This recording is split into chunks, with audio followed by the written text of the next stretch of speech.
Hello and welcome everybody to PMDD and Me Meets the Professionals. My name is Alice. I am a reproductive health specialist midwife, a teacher and co-founder of PMDD and Me. Today's webinar is going to be focusing on the important role that nutrition and diet has to play in the management of PMDD symptoms. Premenstrual Dysphoric Disorder is a debilitating condition affecting around 8% of women and people assigned female at birth during their reproductive years. Sadly, at the moment, there is no cure because it is a systemic, pathological and abnormal response to normal hormone changes during the menstrual cycle. Having said that, many women and sufferers do experience some months that are significantly worse than others. And technically that shouldn't be the case because the majority of sufferers have normal hormones, a regular as clockwork cycle, and therefore their reaction to their hormones should be the same. And it's widely believed that lifestyle factors, including nutrition and diet, play a big part. I know for me, it was always alcohol or sugar that I would turn to when I was really struggling with my PMDD symptoms, but that only perpetuated the cycle and made my symptoms worse.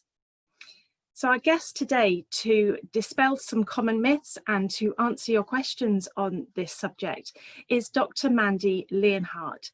She is a specialist GP in the field of hormone health. And out of her clinic in Hampshire, she treats holistically individualized care for people experiencing hormone disorders or hormone-related disorders at all stages of life. She is also a recognized and registered nutritionalist, and so is very well placed to talk on this subject and take your questions. Before I introduce her and welcome her to the webinar, I'd like to draw your attention to the Q&A function, which you can use to ask your questions regarding the presentation for Mandy to answer afterwards. And we will get through as many of those as we possibly can. You can also use the chat function to talk to other attendees during the webinar. So on that note, I'd like to welcome Mandy. How are you today? Hi everyone, I'm very well, thank you. Let me just, there you go. Hi everyone. Hello, hi. How are you today? I'm very well, thank you, and thank you for giving up a lovely sunny afternoon. Oh, we're delighted that you join us. Sorry? We're delighted that you could join us today. You. I hope that anyone listening is hopefully sitting in the garden or somewhere on a balcony and not missing out on the weather. Absolutely. I'm going to hand over to you so you can deliver your presentation. Thank you. I'm just gonna start the. There you go. I hope that you can see my background, my slides now. Yes, absolutely perfect. Maybe we can somehow move those the videos because it takes up on my screen quite a bit. It's okay. It's fine on everyone else's. You're fine. Oh, you're good to go. Fabulous. Sorry. Thank you. So I hope you're ready, and I hope you find it entertaining, but also informative and not too restrictive with regards to your own personal diet. As Alice has already said, I'm a regular GP in the NHS, but I also started off with having an interest in menopause particularly, and treating because I thought a lot of women were not receiving the support they really needed. So I started with menopause, and then it went on from menopause to other hormonal issues, and I found that I can't just, that there is a limit to medical treatments, and that there must be another way to support women other than just looking at medication. So I found that nutrition is a really important aspect of that. So I did then train as an evidence-based nutritionist. And it's important to say that I'm not a dietitian. I do not give out meal plans or anything like that. I'm a nutritionist, so I have an interest in nutrients and diet as such, but I'm not a clinical nutritionist and a clinical dietitian, which is a different role. What I will discuss today is the food and mood connection. So I'm kind of working my way from general accepted knowledge from the scientific community, how food can affect mood in general. So we're talking depression, mood, anything, so just general effect of food and the brain.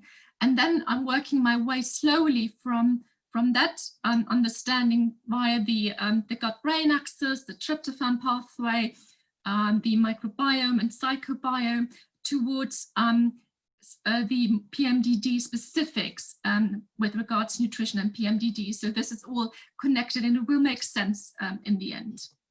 So when we are talking about what is an optimal diet in general, we're not, talking PMDD specific, but what is an optimal diet? So an optimal diet would achieve optimal health.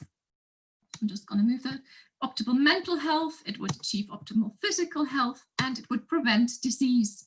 So, and also it should be ethical, sustainable, and affordable to everyone, really. That would be generally very simplistic, an optimal diet. So there are so many conflicting voices in nutrition, and it's an absolute minefield even for me. And that's why I studied it further, because I found it confusing.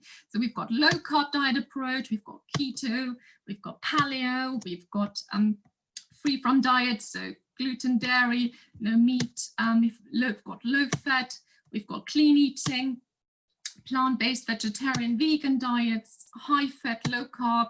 There are ethical considerations and sustainability. So it is really confusing for most of us, and it's hard to see through all the evidence and distinguish between proper evidence and just facts, really.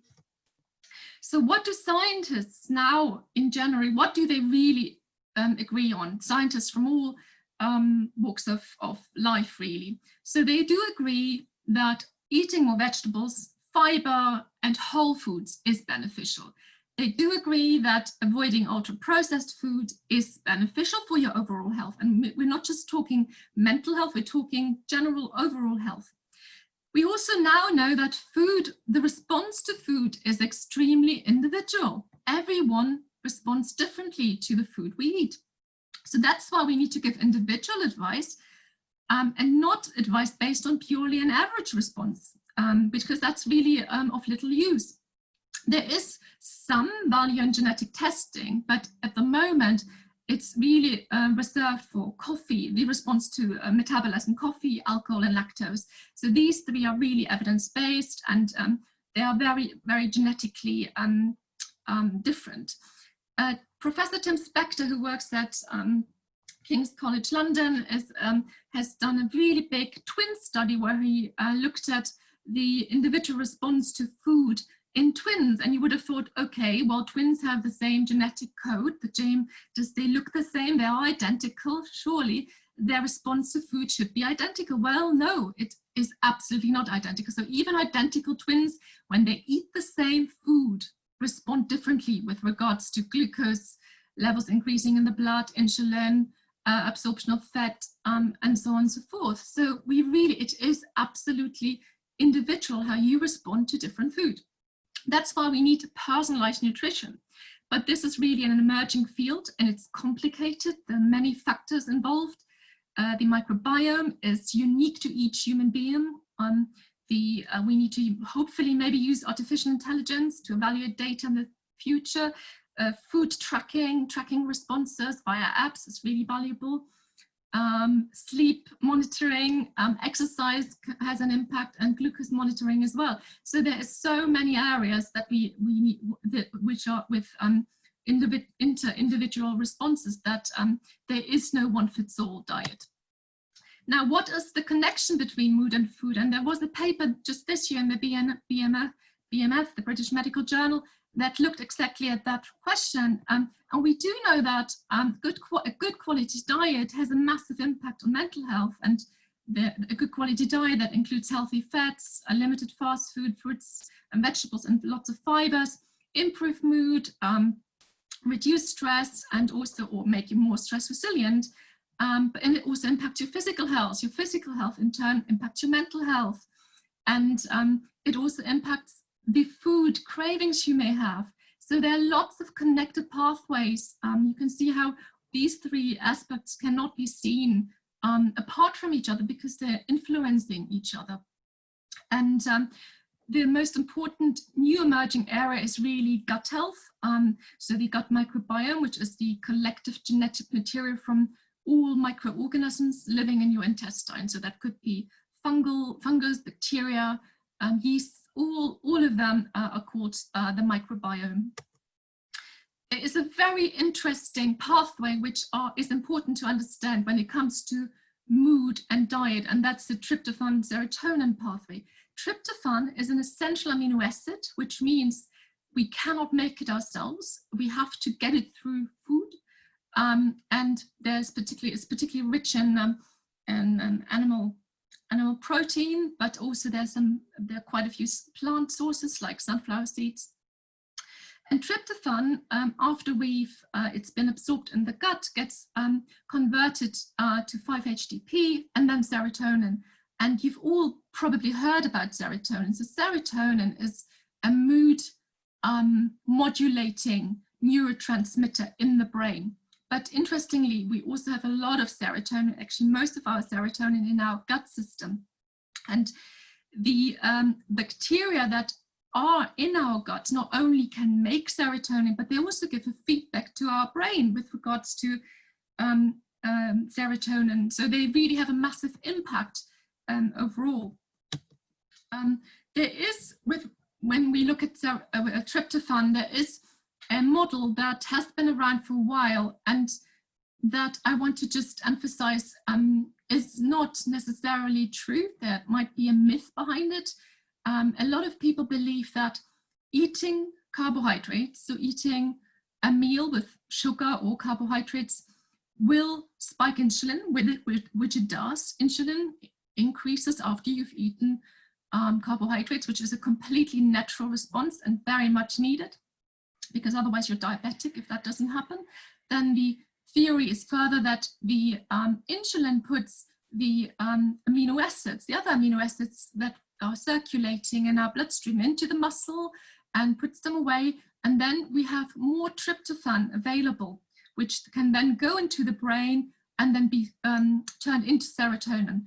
And they thought that maybe eating a carbohydrate-rich diet may increase the tryptophan levels in our brain and increase the serotonin in our brain. And when the sugar wears off and when the serotonin wears off, we then get this slump in mood and we feel like we need to eat more sugar. And so it's a little bit of a vicious cycle. However, in healthy people, that doesn't seem to be true. So we do know that there is, after 60 minutes of eating a carbohydrate-rich meal, there is tiredness in lots of people. So you do get that tiredness after an hour after eating a bowl of spaghetti. But we do not actually see any increase in serotonin levels in the brain. So with regard to PMDD, I think it is too simplistic to say eating carbohydrates increases tryptophan, it helps, and that's why we have these cravings. I think what may be at play here is glucose fluctuations. So it is, you cannot, I do not think, after looking at all the evidence, that eating carbohydrate-rich food has a genuine mood-lifting effect. It doesn't. It may have an emotional effect, but it certainly does not increase serotonin in the brain. So what else? Why is this tryptophan? Why am I going on about the tryptophan? Why is it so important? Well, it is, if you look at that pathway, it not only makes serotonin, but it also gets converted, the serotonin in the end, to melatonin, which helps us sleep. And you can also see the other substrates we need to have along that pathway. We need folate, which is plentiful in green veg. We need B6, and we need zinc and magnesium. And we do also know that, you know, you could just say, well, why not just eat lots of food that has tryptophan in it? Well, it's not as simple as that. It doesn't work. Eating foods rich in tryptophan does not increase levels of serotonin in the brain. You can still eat that food. There's nothing wrong with that food, but you cannot eat just increase tryptophan in your diet and increase levels of serotonin. Sadly, that doesn't work. We also need, but what we do know works is high supplementation of taking tryptophan as a supplement and having plenty of these other substrates that we need to convert the tryptophan to serotonin. And that is B6, and that's your magnesium and your folate. So it isn't quite as simple as just eating a diet rich in this amino acid. So the gut-brain axis, I already touched on that. It's basically this understanding that the microorganisms that live in your intestines communicate with the brain. And in particular, one of the things that feeds those microorganisms and encourages the growth of very beneficial microorganisms is our short-chain fatty acids. So this is a prebiotic, and the bacteria in our gut live and convert short-chain fatty acids into other substrates that we need. And then they're also capable of converting tryptophan into serotonin. They can also, if you have the wrong types of bacteria, turn it into inflammatory agents such as cytokines and other chemicals that can cause inflammation. They can also activate and deactivate hormones in our gut. So the vagus nerve then, for example, via stress, if you're very stressed, can have an impact on our gut bacteria, and then the gut bacteria respond differently by making different endocrine substances, and then the feedback to the brain then responds to it. So there's a bi-directional system where the gut basically speaks to the brain, and it can affect behavior, it can affect inflammation, and most certainly mood. So these short-chain fatty acids are really important, and I'll come back to them later. This is basically the substrate that our beneficial bacteria eat. When we now go further down this path of what bacteria do we need to, or what bacteria have an impact on our mood, then we can narrow it down on what we call psychobiome. So this is not just your microbiome or the bacteria anymore. These are bacteria that specifically make neurotransmitters or have an impact on our brain. And then there are some agents that we can call psychobiotics, which can specifically target those bacteria. So we do know that 95% of the body's serotonin is actually stored in the gut. And there's evidence that certain strains can improve depressive symptoms in general. I'm not specifically yet talking about PMDD, but I'm talking about depression and depressive symptoms in general. And these two strains, Lactobacillus helveticus and Bifidobacterium lungum, as Dinan and Crean in Ireland have found, can improve mood. So the more you have of those in your gut, the more likely your mood is positive, or the less likely you're depressed. There's also an evidence that Lactobacillus rhamnosus, a specific strain, reduces rate of postpartum depression. So pregnant women who have this in their gut are less likely to have postpartum depression, which is very fascinating. So the bottom line with regards to depressive symptoms is that those who have a very, very diverse and rich microbiota in their gut are less likely to have depressive symptoms. So the more variation, the more different your bacteria are in your gut system, the less likely you are depressed. So which is very interesting. So how can we help that microbiome? How can we help this bacteria to flourish? What can we do in our diet to modulate this? Well, the aim is to increase beneficial bacterial strains and decrease the pathogenic species. The solution is increase dietary fiber by eating a great variety of vegetables. I'm afraid you can't get away from the vegetables. Vegetables, fruit, nuts, and whole grains, what they do is they increase short-chain fatty acids, and they act as prebiotics. They act as food for those bacteria that we want to increase. So a plant-based diet is very, very clearly beneficial. And there are other chemicals that are beneficial, and they're called polyphenols. They are, again, a prebiotic. They have been shown to enhance the growth of specific beneficial bacterial species. They reduce neuroinflammation. Now, neuroinflammation, I don't know if anyone of you has read the book The Inflamed Mind by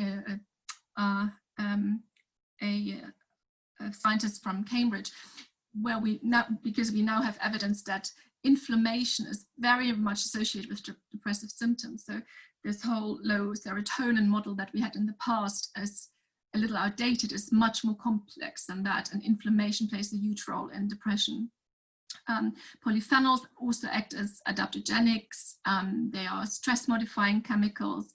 They increase stress resilience, and they impact the tryptophan metabolism in the gut. So there you go, you've got your tryptophan again. So the foods that are rich in polyphenols are all the dark berries, the blueberries, blackberries, blackcurrants, black grapes. They give the polyphenols give those foods the black color in the shell. Kiwi, aubergine, plum, cherries, green tea, chocolate, strawberries, rhubarb, red onion. All of these are really rich in polyphenols. And, you know, I'm sorry to disappoint you, red wine is not necessarily rich in polyphenols. It's a bit of a myth. It's only literally one grape that is very rich in polyphenols, which is turned into wine in France. But it's not really advisable to drink lots of red wine. Other prebiotics in food are Fructo-Oligosaccharides and Galactooligosaccharide. These are particularly rich in chicory root, Jerusalem artichokes, bananas, onions, leeks, all of these. You can also buy that as a powder. It's got a very neutral, slightly sweet taste. You can sprinkle that on your porridge or in your smoothie. And this again feeds your beneficial bacteria. So increasing your Fructo-Oligosaccharides feeds the bacteria, particularly the bifidobacteria, helps with constipation, weight, mood, and anxiety. But there is a problem. If you have IBS, then you may find that that's problematic. So this is a specific condition where, and you know, if you have been diagnosed and you're particularly on a low FODMAP diet, that these particular foods may trigger your symptoms. So you have to be careful. But for the majority of people who do not have IBS, who are not sensitive to these, these are very, very beneficial foods. What about fermented foods? So that's your sauerkraut, your kimchi, your kefir, your lactic acid. All of these are all the rage at the moment. You know, it's almost like a trend. You need to eat tons of sauerkraut. So are they really as good as everyone says? Well, they are. They're good for most people. They're really beneficial because they have lots of fiber, and they've got bacteria as well that may contribute to the microbiome and settle in the gut. But there is a but. Again, if you have IBS, irritable bowel syndrome, or if you have been prescribed a low FODMAP diet by your dietitian or your gastroenterologist, and these are specifically the foods that you cannot have because they increase short-chain fatty acids, which are associated with bloating, abdominal pain in those who have IBS. People who have histamine intolerance, it's about 1% of the population, and particularly women over 40 are affected by that, may also struggle with these foods. Because particularly these fermented foods are rich in lactic acid that can release histamine from mast cells, and that can cause anxiety, irritability, hives, headaches, nasal congestion, diarrhea, nausea, low blood pressure. So if you know you have histamine intolerance, you may find that you may experience these symptoms very shortly after eating this, and that these food groups are not necessarily terribly good for you. There's also a connection with estrogen. Estrogen, basically, very high levels of estrogen can destabilize mast cells, and that can happen during ovulation or in the perimenopause, and that can cause histamine release. So again, and then we've got those supplements, B6 and magnesium, that in turn stabilize mast cells. So we do see histamine intolerance, particularly I see that a lot in perimenopausal women, but it is still rare. So not everyone has this. And it's it could take up a whole nother webinar to go through histamine intolerance, but some scientists actually think that IBS is nothing other than histamine intolerance, and that these people who have IBS should be investigated for histamine intolerance, because surprisingly, the low FODMAP diet reduces all the histamine-releasing foods, right? So that's the treatment, basically. So we may as well assume, in a sense, that IBS and histamine intolerance are very closely linked. But histamine intolerance is also closely linked to hormones. The triggers for histamine intolerance are alcohol, coffee, salami, aubergine, shellfish, citrus fruits, mature cheese, nightshades like tomatoes. So are there any probiotics that we can take? Wouldn't it be amazing to just take a pill and your bacteria grow magically and your mood lifts? It would be amazing, but this is really early days. First of all, prebiotics, as I said, increasing prebiotics in your food may just help those beneficial species to grow. But there are some probiotics which have been found to really help and which may settle in the gut and alter the microbiome. There are two supplements that I have found useful. I'm not associated or affiliated with those companies. I'm not selling them or make money, but I do recommend them. One of them is this one here. It's called Mood Improve. It has got 2 strains, Lactobacillus helveticus, which is patented, and this one, Bifidobacterium longum rossel, they're both patented, and it's got saffron extract. So saffron is also got a lot of evidence that saffron helps with PMS symptoms, and these bacteria actually make serotonin in the gut, and I found that a very beneficial probiotic to take specifically for mood. It will not do anything else for IBS or any other reason why you take probiotics. It is specifically designed for mood. The other one is Centflor, which is made in Ireland. It's got a patented strain called Bifidobacterium longum 1714. Again, this is quite beneficial if you're very stressed, if you go through time of stress and need an extra boost. They were not specifically tested or trialed in PMS or PMDD, but for general mood or depressive symptoms, they may be beneficial. They will either work or they won't. That's my experience, and many people they work, and equally in others it won't. Now coming to PMDD specifically, so you all know PMDD is an increased sensitivity to reproductive hormones, particularly allopregnanolone and estrogen, in the 2 weeks before your period. And those symptoms are based probably because sufferers have an altered gene complex, particularly GABA-A, and the way they process these hormones. So hormone levels are entirely normal. It's the response in the brain to these hormone fluctuations that cause the symptoms. And it's multifactorial. It's the progesterone metabolites, it's the estrogen, the BDNF, it's the gut-brain axis, previous trauma, inflammation, the brain structure, and genetics. So there's no single reason, but we are getting more and more research through, and it is a fascinating area. Just a daily reminder about the menstrual cycle.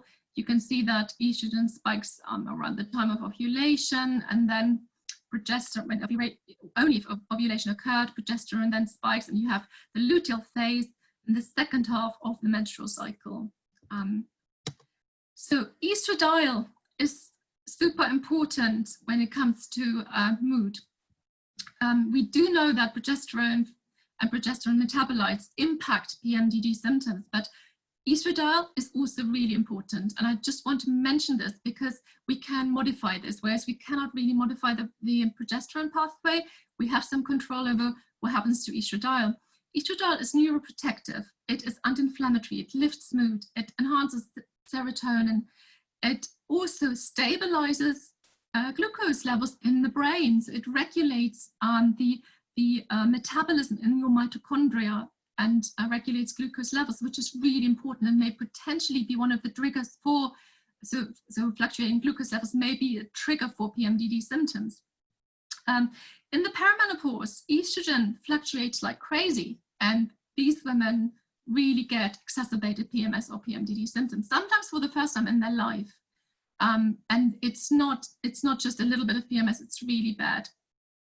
what they experience, and it takes them by surprise. So fluctuating estradiol levels possibly lead to fluctuating glucose levels in the brain and may exacerbate symptoms. So that's important to understand. So just a little recap of PMDD symptoms. All of you have it, you know what I'm talking about, your mental health symptoms: anxiety, depression, low confidence, emotional liability, suicidal thoughts, irritability, anger, cognitive problems, brain fog, concentration, memory. Physical symptoms: bloating, headache, breast tenderness, sleep disturbances, fatigue, cravings, muscle aches. And these are not, there are many more that I can't even fit into that box and that you will know individually from your own experience. So how can we influence or modify the hormones that go around our bloodstream, or that influence PMDD symptoms? So we do know that gut dysbiosis, so abnormal bacteria in the gut, can negatively affect hormonal health, brain function, immune function. And we call the bacteria that interact with hormones the Estrobolome. So we had the Psychobiome, and now we've got the Estrobolome. These are specifically bacteria that interact with estrogen, and they may play a role in endometriosis, polycystic ovarian syndrome, obesity, metabolic syndrome, cancer, and brain function. So estrogen metabolism and our estrobolome are really, really important. It's a fairly new concept, but it's very fascinating. So you make your estrogen, your ovaries, adrenal glands, they go into the bloodstream, do that job, and then normally you get rid of your estrogen that you no longer need in the liver. The liver detoxifies, is your detox station, where active estrogen gets conjugated into inactive estrogen, and through the bile gets secreted into your intestinal tract, where you normally would pass it with your fecal matter, or you would pass it through the kidneys and excrete it with your urine. The estrobolome, that the bacteria in your gut system that interact with estrogen can turn the inactive estrogen in your gut into active estrogen again, which then gets reabsorbed. And that's not what you want, because you want to get rid of estrogen that your body has decided it no longer needs. So inactive estrogen via beta-glucuronidase from bacteria get reactivated again and reabsorbed and recycled. You may think, oh, isn't that a good thing, recycling estrogen?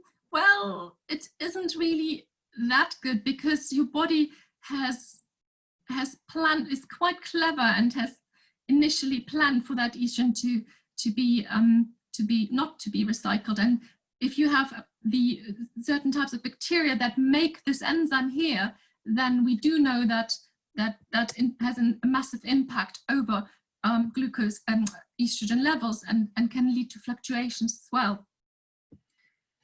So so in a healthy microbiome, the estrogen from your ovaries goes into your body through the liver, then in the gut, and then most estrogen gets excreted. This is a healthy estrobolome. If it's unhealthy, then you have lots and lots of bacteria that make this beta-glucuronidase, and then you get lots of recycled estrogen going back into your bloodstream. And what can you do to improve your estrobolome? Flaxseed, linseed, and whole grains. Fiber is super important, because fiber reduces beta-glucuronidase producing bacteria. What makes it worse? Well, alcohol for once. Alcohol and diets very high in protein and unhealthy fats may increase the amount of recycled estrogen. So alcohol is also a massive endocrine disruptor. How else can we modulate our estrogen metabolism and our estrobolome? So, as I already mentioned, increasing dietary fiber is hugely important. So your flaxseed, sprinkling milled flaxseed on your porridge in the morning, or putting it in smoothies or on yogurt, reduces estrogen reabsorption. Anything green leaf, so you must make that green leaf brassica your friends. Broccoli, kale, they are your friends, and they are really, really beneficial. partly because they also help the liver to detoxification via an enzyme called COMT, and particularly broccoli is rich in this chemical called indole-3 carbinol, which turns into DIM, again, which gets rid of estrogen. Particularly helpful and healthy are broccoli sprouts, so the small little leaves, the first two leaves of when you after this, the seeds of broccoli, and they are an absolute superfood. They are full of sulforaphane, which is a chemical again that helps to eliminate unwanted estrogen, and it's a really healthy food with lots and lots of micronutrients, and you can quite cheaply produce them at home in a little plastic container by the windowsill. It's super healthy, and you can just add it to salads or just sprinkle it on your sandwich, and it's an absolute superfood. Now, I've just got a little bit to talk about PMDD and macros. So macros are your building blocks, the basic building blocks of your diet, of any diet. So that's your carbohydrates, your protein, your fat. Do macros matter? Does it matter what your total calorie intake, whether it's the majority of the total calorie intake is protein or carbohydrates or fat?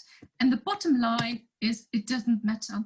There were 3 studies that were recently done between 2017 and 2019 that were based on the Nurses' Health Study 2. It's a huge study, and they looked at the correlation between carbohydrate intake and PMS, protein intake and PMS, and fat intake and PMS, and they found no correlation at all. Now, we're not talking about the quality of food you're eating. We're talking, so you can have someone eating a diet consistent only of fast food with the same components of carbohydrate, protein, and fat, like compared to someone eating an organic plant-based diet. So we're not talking about the quality or where any of these building blocks come from, just the total overall components and composition of the diet. So the good news is, if you are tracking macros, if you're tracking protein because you are a bodybuilder, or you are an endurance athlete, or you are a professional athlete and preparing for a triathlon, then keep doing what you do, because if you think that what you're doing is beneficial, then just carry on. Just in the same way, if you are doing a low-carb diet for weight loss and you find it beneficial, carry on, because the evidence shows that it seems to be not associated with PMS or PMDD.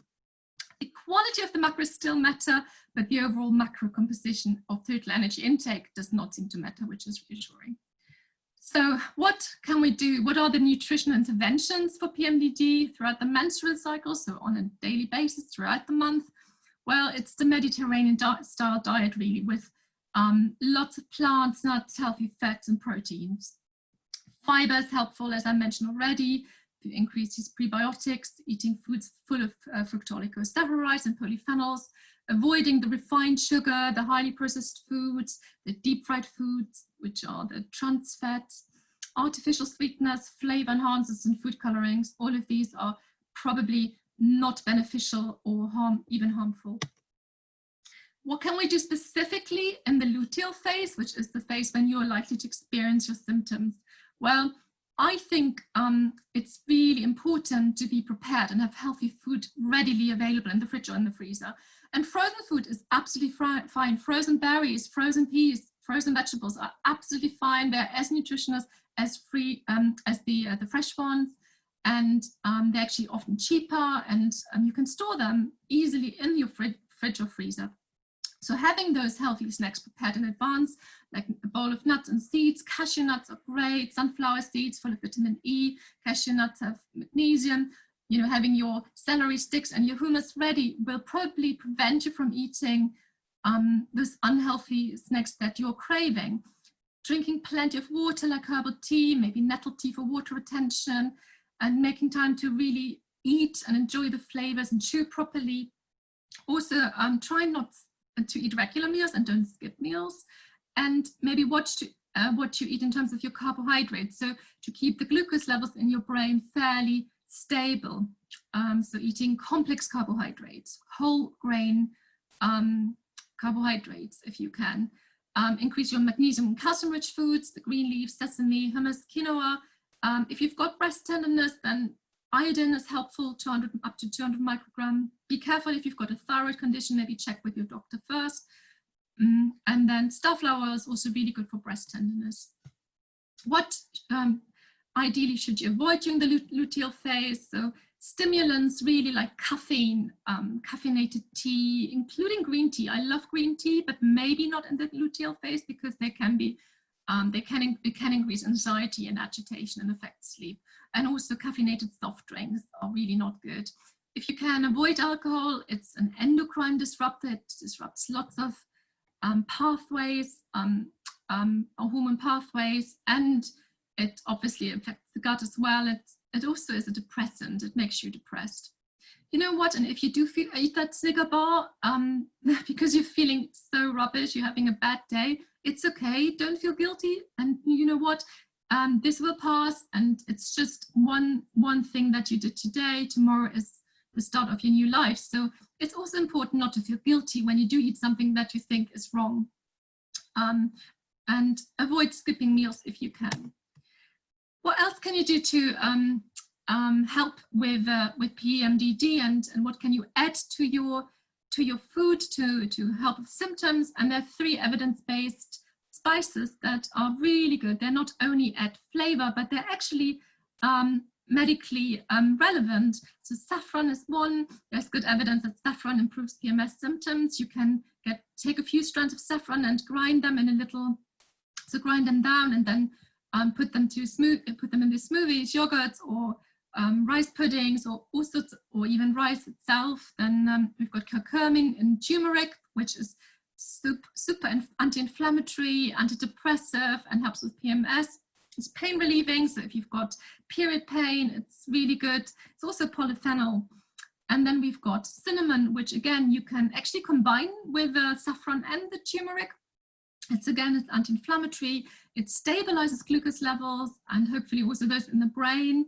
And there is some evidence that it helps with PMS. So I really like those 3 spices. I wouldn't call them a medicine because it is difficult to say how much do you really have to eat of those to make an improvement. But certainly, if during the luteal phase you want to avoid caffeine or coffee and still want to have a nice warm drink that is full of flavor, that just make yourself a spicy latte or a spice latte, and it's quite soothing, and particularly in the winter it can be quite a nice drink. And you certainly do not do anything wrong by adding those to your food that you prepare.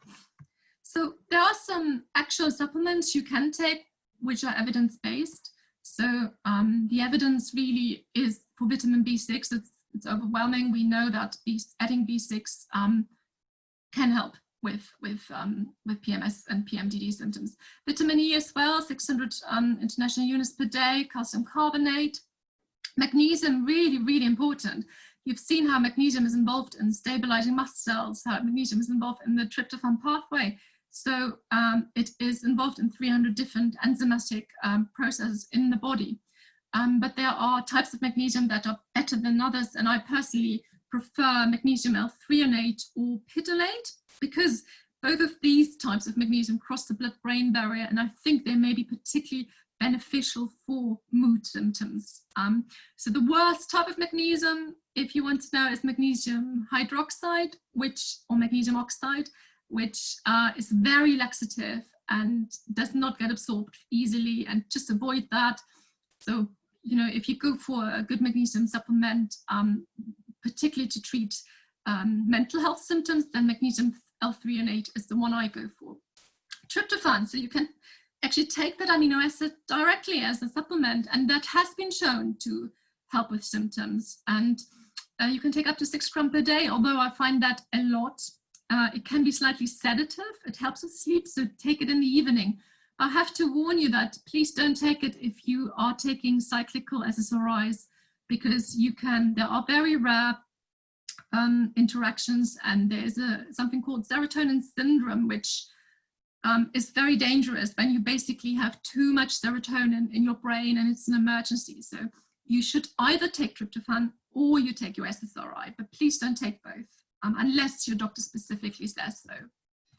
And now I've got there are 3 studies that I've come across from about supplements, and they're very recent. This one is from 2018. This is a study where they tested a supplement called lecithin phosphatidylserine. It's a very long word. And that is a naturally occurring substance which is particularly abundant in seafood, in sardines and salmon roe, for example.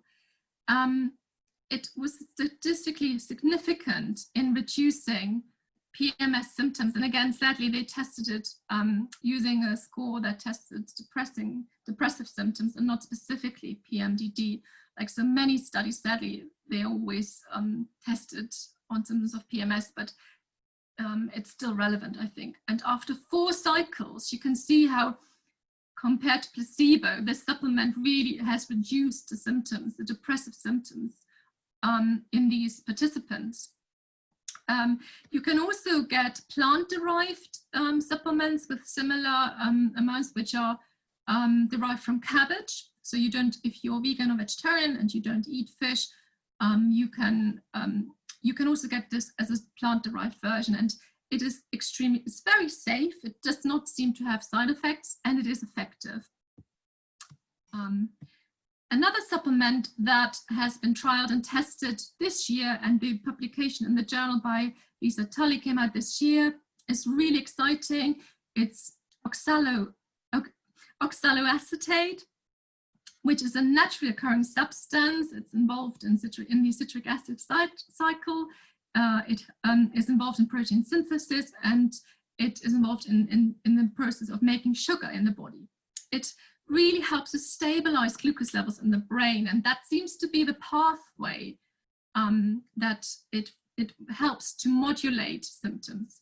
Side effects are very minimal. It seems to be extremely safe. So you take 2 capsules. It's also got a bit of vitamin C that helps with absorption, and the outcomes were really quite impressive compared to placebo. So the blue box here is placebo, and you see the red column here is the reduction in symptoms. So it apparently improved PMS-related low mood by 54%, stress perceived symptoms 63% and 36%.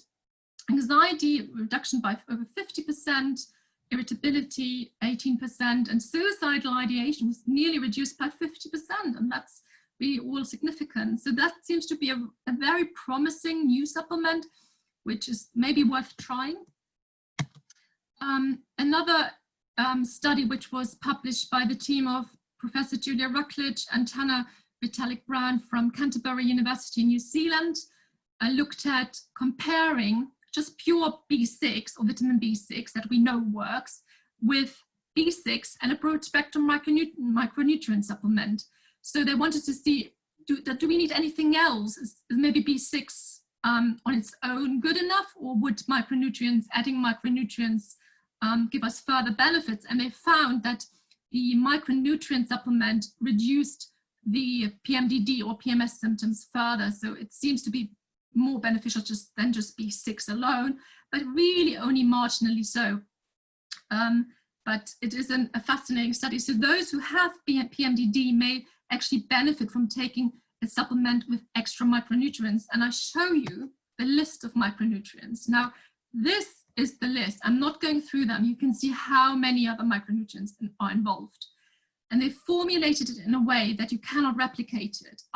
If you were to try to take this through other supplements, just combining different supplements, it's literally impossible. And they discourage people from doing that because they said this supplement is specifically formulated so that it sort of doesn't interfere with each other, and that absorption is ideal and optimal. The downside of the supplement, you can get it in the UK via this website here. You have to take 8 capsules a day, And you have to, as you can see, you have to do this over 3 cycles to get, so probably in the 2nd cycle you'll see an improvement, but you have to take 8 capsules daily, and it's not cheap. It's quite an expensive supplement. So I think it may actually be worth just sticking to the B6, because I'm not sure how sustainable this is. But it's a very interesting research, and it's obviously the trial was a good quality trial. So as a summary, really, what is important is, as you all know, there is no cure for PMDD, and there is no single dietary approach or a single food or supplement which will really cure your symptoms. But if you make lots of small nutritional changes, you can actually potentially end up making a significant improvement in your symptoms, and not only with your PMDD symptoms, but also your overall health and well-being. And of course, I haven't even talked about lifestyle support groups, friends, and vitamin D. There's lots of evidence that vitamin D is super beneficial, but I haven't included it as such as a nutrient because you get it through sunshine. We all know it's beneficial. So this is my summary, and that ends my talk. Thank you so much, Mandy. Wow, what an amazing amount of information you've given us today. My mind is just spinning with so many questions, and we've had some lovely questions come in on the Q&A. So I'm going to ask if you could close your screen, so we can show ourselves. Oh, hang on.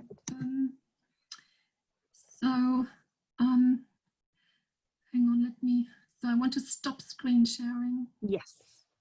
How do I do that again? It's at the top of your screen. You've got it. Yes. Wonderful, thank you. So let's start off with some diet-related questions to begin with before I delve into some of the more complicated questions that have come through.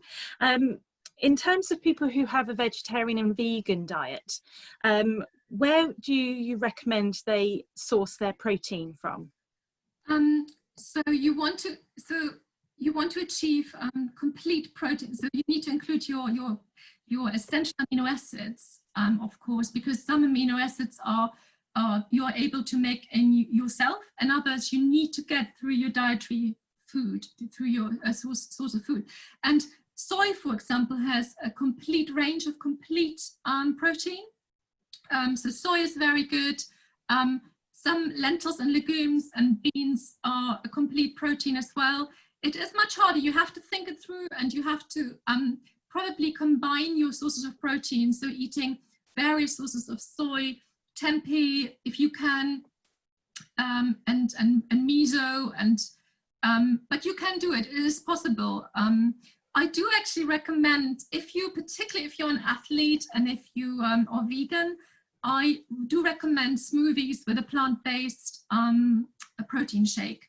I am a big fan of protein shakes, in a sense that if you have a day when you feel absolute rubbish and you really cannot cook, or you feel so down that you cannot cook, actually buying a plant-based protein powder, usually that's based on pea protein, which is complete, or you can get variations which have the complete range of essential and non-essential amino acids, and just adding a few spoons in a smoothie will give you many nutrients. And particularly if you're an athlete and you need a bolus after your exercise because you're an endurance athlete or you're doing weights, that can be really beneficial, and often you get 20 grams of protein just through the smoothie. So I think I have no problem with those protein powders. They're often very good. What about omega-3? That's often talked about, isn't it, as a healthy fat? Absolutely. So if you're non-vegan or non-vegetarian, obviously there are your oily fish. And I am a big fan of sardines, just really cheap tin sardines, because they have just one small tin of sardines has a lot of omega-3.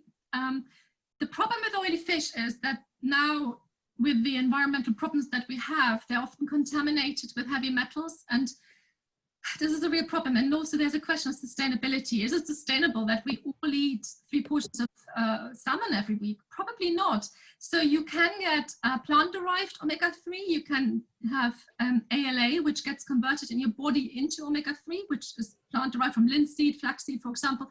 But that's quite a hard and difficult process for the body and quite ineffective.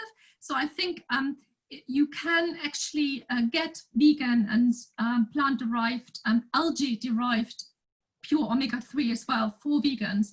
So a supplement is super beneficial if you find that through diet alone, you don't get enough omega-3. And right. And there are certainly some diet associations even move away from recommending more than 2 portions of oily fish a week because of the contamination problems. So I think moving into the plant-derived omega-3 is not a bad idea, the algae marine-derived omega-3.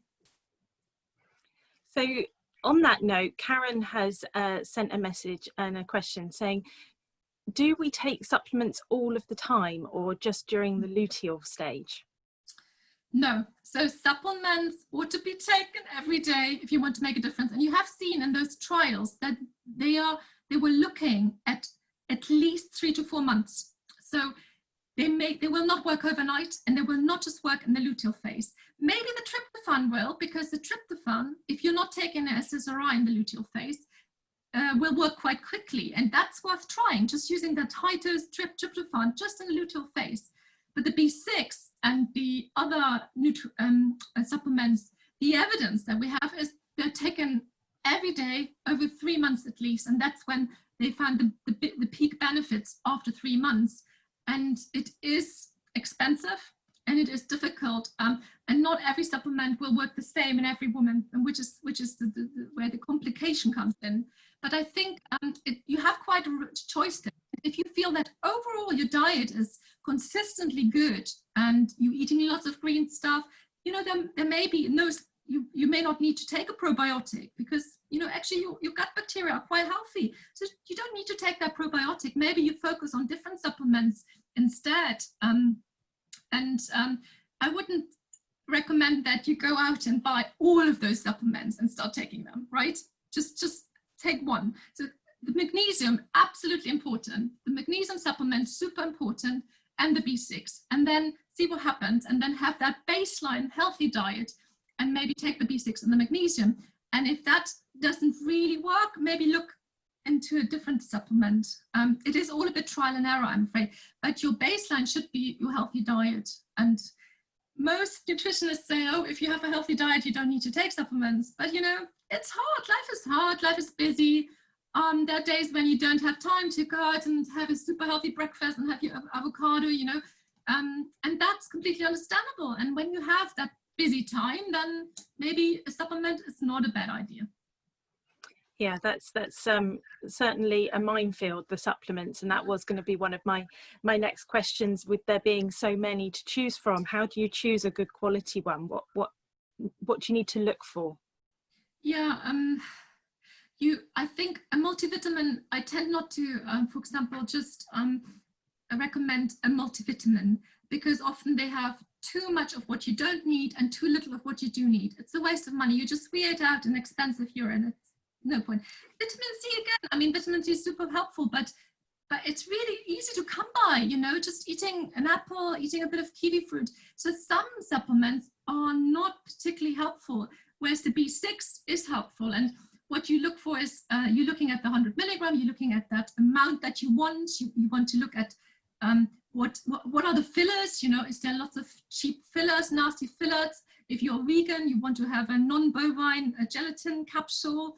And so on the whole, for example, turmeric supplements, turmeric is extremely difficult absorbed in the body. So more expensive supplements that have better bioavailability make more sense. Whereas, for example, vitamin C doesn't have to be expensive, or B6 again does not have to be expensive because it is actually readily absorbed in the gut. I do not think you have to spend an absolute fortune to get your B6 or get your magnesium. But then again, with the magnesium, the L-threonate is much better than the really cheap magnesium oxide, which you absolutely shouldn't use. And if you go to a drugstore and you look at the shelf, you can see a range of magnesium, and it's mind-blowing and it's complicated. So I think if you know, I'm looking specifically for magnesium threonate, and then you look at the brand, is this a trustworthy brand? Has it got the amount that I want? Has it, how many tablets do I have to take to get my 500 milligram? If I have to take 10 of them because it's so low dose, then it's not a good supplement, right? So that's what I look for. And I do not recommend a certain brand specifically, because I pick and choose different areas, different companies, as it were. And it all depends on personal preferences. Thank you. And just a couple more questions on the supplements.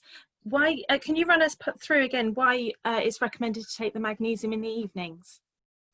Because it calms you down. It's sedative. It's a muscle relaxant. It helps with sleep. So you want to take it in the evening. It's, of course, you can take it in the morning. It also helps with muscle cramps. A lot of people at night get sort of leg cramps, and they get, so you want to take that magnesium. You want to have the peak of the magnesium at night when your brain is recovering, when you want to get up in the morning and have a really good night's sleep. And that is so important for mental health.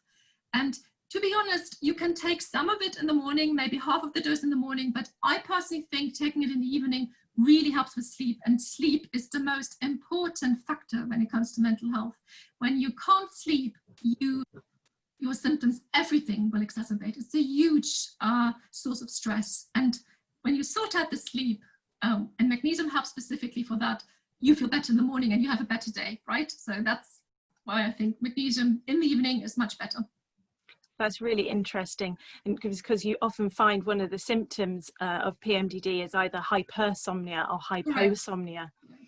So that's really interesting.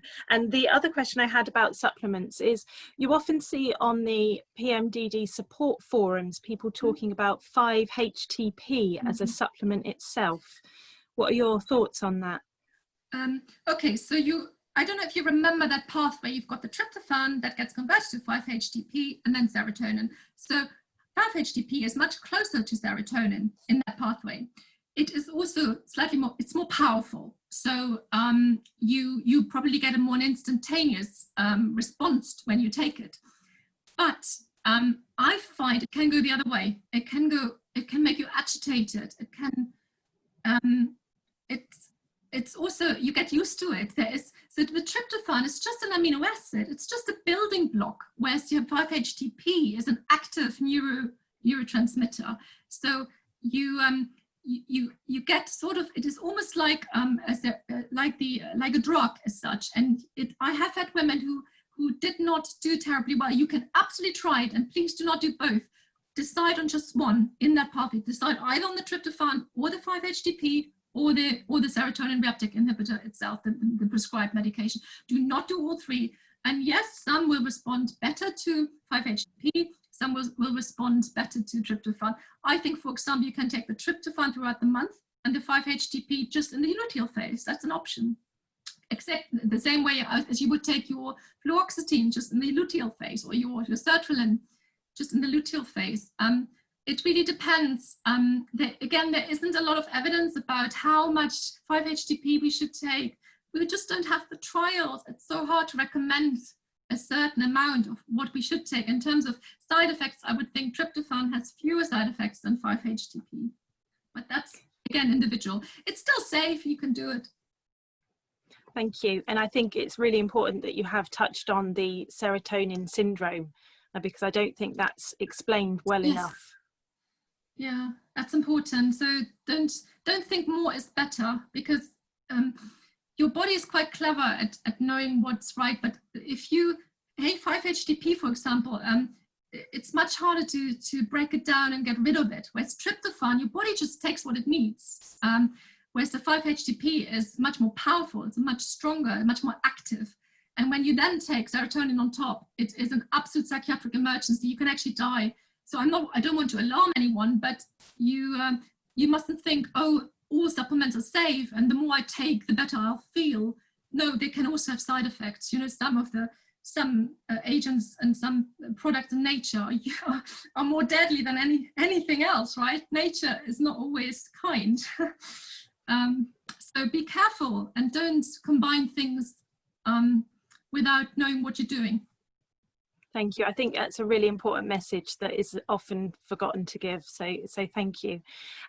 So moving on to a different topic, we have a question from Alexandria.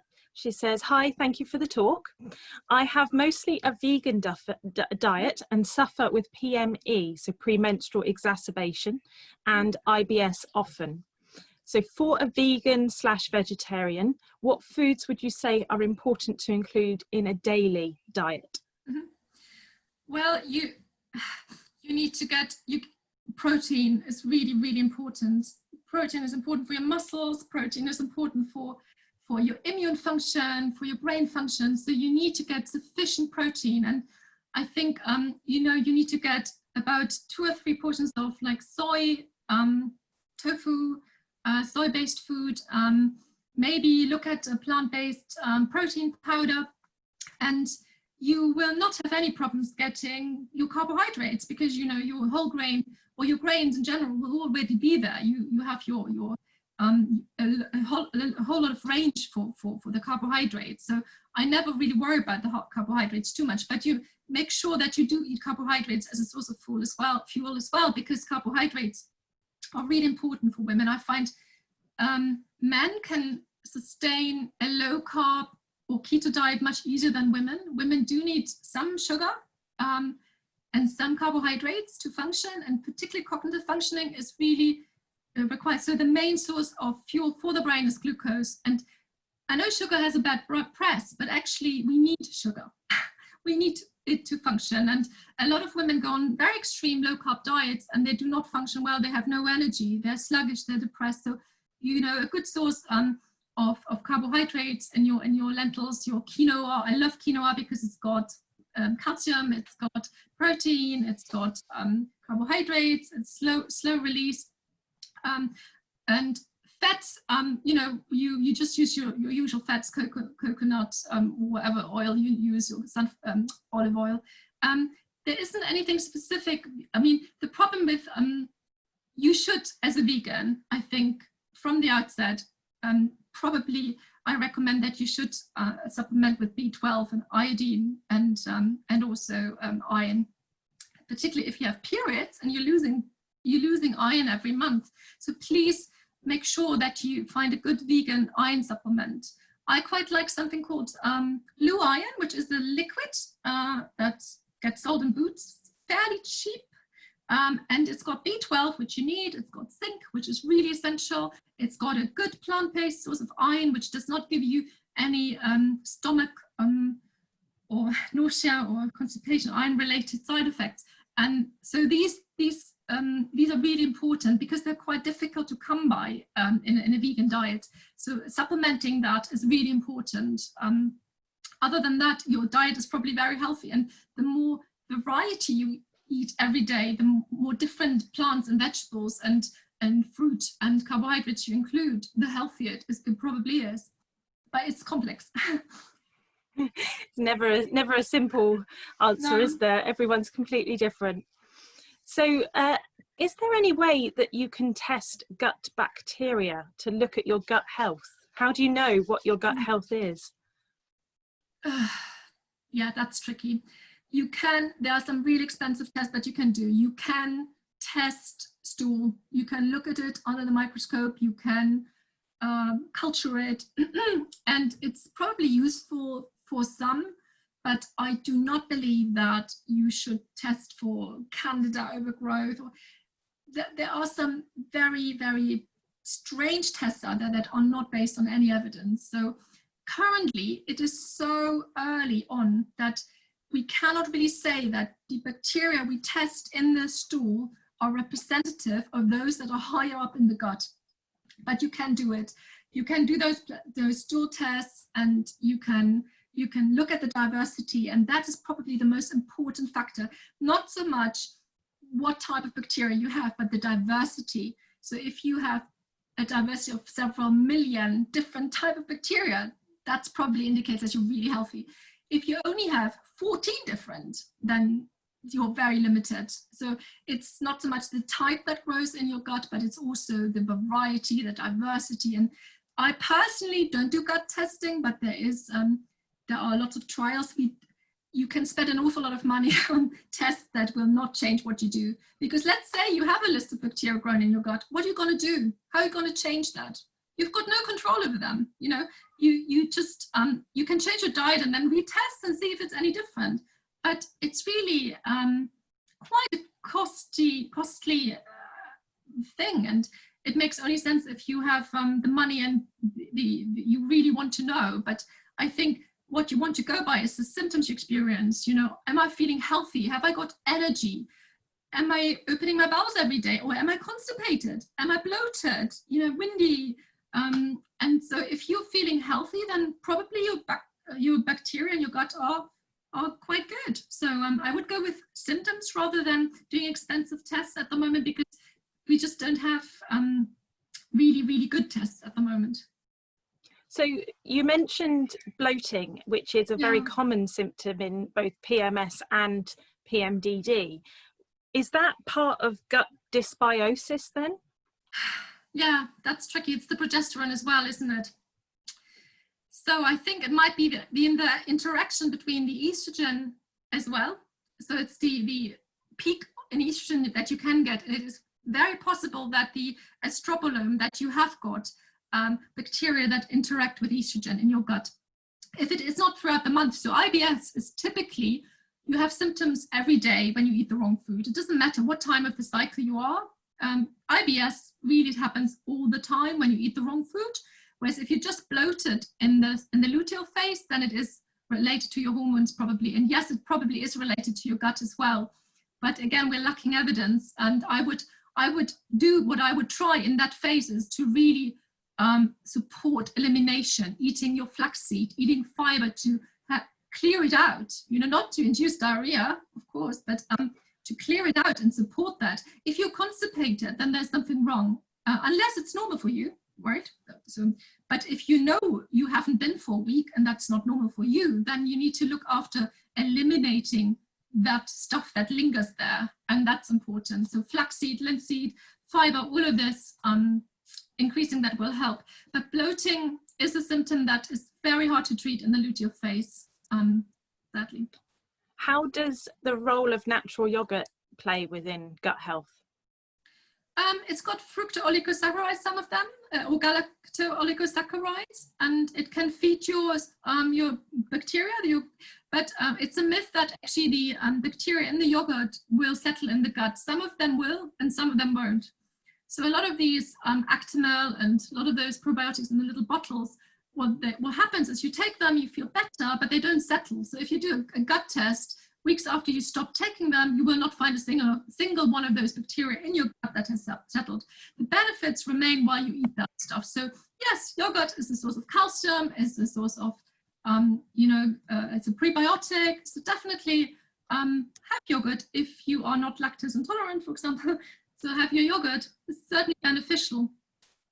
Okay. Fab. So I'd like to move on to a question from Stacey. She says, do you think it's possible to have a varied and nutritious diet when eating zero or low histamine for an extended time? You mean histamine triggering foods? Yeah.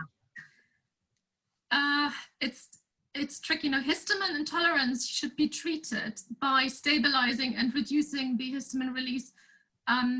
If you have been properly diagnosed with histamine intolerance, you can avoid some foods that definitely trigger it, and that's your alcohol, that's your fermented food. You can live without that, absolutely. You can live without tomatoes. It's not essential. Nightshades trigger lots of people. And I think the histamine diet is not as restrictive as the FODMAP diet, which is much more restrictive. And yes, you can have a balanced diet, reducing all those triggers that release histamine. But you could also look at treating the histamine intolerance by increasing that DOA, the DOA enzyme, by stabilizing the mast cells with other components. But I think it is possible to have a healthy diet because it's not as restrictive. And you will need to find out what triggers your histamine release. It's different in each person. And by not eating them does not necessarily reduce the micronutrients overall, I think, because there's lots of other options where you can of food that you can eat and you get all your micronutrients. I think it's possible. Thank you. I wanted to touch on the anti-inflammatory diet that is quite popular. Are you aware of it, that having any influence on neuroinflammation? Possibly, yeah. So there are, we do know that neuroinflammation obviously causes depressive symptoms, right? And some foods, in particular, trans fats, alcohol, food flavor enhancers, processed food in particular, deep fried food, all of these can cause inflammation. And yes, I do think that they can trigger or they can exacerbate low mood. There is a whole list of inflammatory and anti and non-inflammatory foods, but there isn't a real consensus. For example, there's a big debate of whether omega-6 is inflammatory or not. The keto people say, oh God, yeah, omega-6 is super inflammatory. And then the plant-based people say, oh no, it's healthy because it's actually not non-inflammatory. And it's, how do you measure inflammation? You know, you would have to measure each food response and then measure inflammatory markers, and that's not really been done. A lot of it is myths. And the last thing I want you to do is go on Google and print a random list of inflammatory foods out and restrict your diet. Don't do it. It's nonsense. Unless you read the studies and unless you eat those foods and see what happens, you don't know. And people are really restricting what they eat so much that actually becomes unhealthy. And it's using a food diary and then monitoring response to food is actually really helpful. I took part in Tim Spector's PREDICT study, and I had for 2 weeks, I was wearing a glucose monitor. I had to literally write every morsel of food that went through my mouth and upload it to an app, had to take a picture of my food. I had to send in stool samples, they took several blood samples. It was a really intense study. And in the end, what came out was literally, you know, green stuff, almonds and vegetables are good for me, and bacon is bad for me, right? So, you know, I was really hoping they would tell me what specifically is amazing for me, but the good news is that I don't respond as bad to carbs as I thought, so my sugar isn't too bad. So that is probably the gold standard, and there is an app that you can download. It's called the SOE app, SOE. You can download that and you can keep a diary of your food, you can monitor symptoms, and then they give you a score as to how suitable that is and what other foods are connected to that and likely more acceptable than others. So that's going to be the gold standard, but I think without tracking each item of food and waiting for the response, it's almost impossible to individualize diets. Yeah. Thank you. So that's SOE, SOE. Yes, SOE. Tim Spector is the same guy who launched the COVID-19 app, you know, the symptom app. It's basically developed on the back of the SOE app, because they already had the SOE app where people were tracking their food response. And then they said, well, why can't we do it for COVID-19? So he just changed the information in the app and launched it as a COVID-19 app where people monitor and their symptoms after, and when they thought they had COVID-19, if they weren't tested. And it's a really good app and it's free. So that's something that people could try. Fantastic, thank you. So I've got just 2 more questions, if that's okay. Karen is asking, is all of the advice that you've given today okay with HRT treatment? So I think the question that we want to know really is, what considerations do we need to put in place if we're on HRT? Yes, absolutely. There's nothing, I can't think of anything that interferes with HRT or oral contraceptives either. Particularly if you're on oral estrogen, it's important to look after that estrobolome to get rid of estrogen that your body wants to get rid of. So by eating a fiber-rich diet, you eliminate excess estrogen, and none of this, the advice in the talk would in any way interfere with HRT. I can't think of anything. I wouldn't have thought so. Great. And the last question is, where can people go to find an expert like yourself?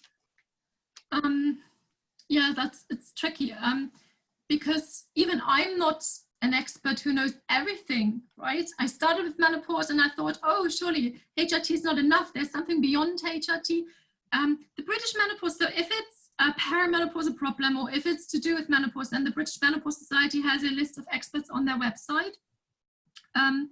It is really a minefield, because there are a lot of people out there who do functional medicine, and whilst I do like some of their approach, some of it is hugely expensive. They do so many unnecessary blood tests and gut tests. And you know, if you test for 100 things, you will inevitably come across one abnormal thing that they then blame for your symptoms. And I don't like that. I do very few blood tests. Only when I really think, oh, has this person maybe got a thyroid problem? We're not getting on top of it with anything. Let's check the thyroid gland. And that's cheap. You can do that easily. So it's really difficult. And any nutritional societies, some nutritionists, I would say that look at the qualifications that your nutritionist has. Look for someone who's local to you. You can go and see them, or you can hold them account when, you know, so they're not based in somewhere in Scotland, and you only had a phone call with them. But I would say, look at what body are they registered with? Where have they trained? What's the degree? Are they selling supplements on their websites? I think that's always the best sign. In a sense, or if they push, or if you leave after the appointment and you leave with hundreds of pounds worth of supplements, that is not a good nutritionist, right? I think it's really difficult, but are they evidence-based? So I would often a good nutritionist has a 20 or 15-minute pre-consultation free chat with you to see what you want to address, and then once they find out whether you're the right person to work with, then they will charge you something. And if you have a good idea, and if you connect with them, if you feel they're evidence-based, you've asked questions, how expensive will it be going forward, and so on. If it's transparent, then that's a good nutritionist. But there isn't really a register. I think there are very few people who do both, who are doctors and who do menopause treatments, but also look at nutrition. And it started off as a hobby as well with me. But I can't really guide you to any website where you've got people who do both. But there are always signs and red flags with practitioners, I think, that are quite clear. Lovely. Thank you. That's really informative. And any further reading or anywhere else that people can go from today to get more information? Yeah. So if you follow if you're on social media, or not, also if you follow Tim Spector, he's quite good. There's also so there's a book that I quite like. This is a book I like. The Psychobiotic Revolution. It is not specific about PMDD. I have to be clear about that. But if you are interested in bacteria and have the whole evidence behind gut health and the brain and inflammation and what foods, this is a really good eye-opener. There are some websites. I do like the website from the Food and Mood from the University in Australia. I think it's called the Food and Mood website. So there are some websites that specifically look at food and depression or mood symptoms, not specifically at PMDD. And obviously the IAMPD website it always gets updated with regard to nutrition and new treatments. And I think that's a really good source to keep updated. Wow, thank you so much for giving your time this afternoon and for giving us such a fantastic presentation. Very, very grateful. Thank you, Mandy. You're very welcome, Alice. Thank you. You enjoy the rest of your day and get a bit more sun now. And you. You take care. Bye. Bye. And so that brings our webinar to a close today. Thank you so much to everyone who joined us. I hope that you have gained some useful insights on how nutrition and diet can influence your PMDD symptoms. And I hope you can also join us next week when we speak to Dr. Nina Fuller-Cheval. She is a doctor that specialises in functional and integrative medicine, which is a different approach to looking at the root cause of disease rather than just treating the symptoms. So I hope to see you all tomorrow, next Saturday, sorry, at 11 o'clock. We're going to leave the chat function open for a few minutes should any of you wish to continue any of your discussions. But thank you again for joining us on PMDD and Me Meets the Professionals. Stay safe, stay well, and have a wonderful rest of your day. Bye-bye.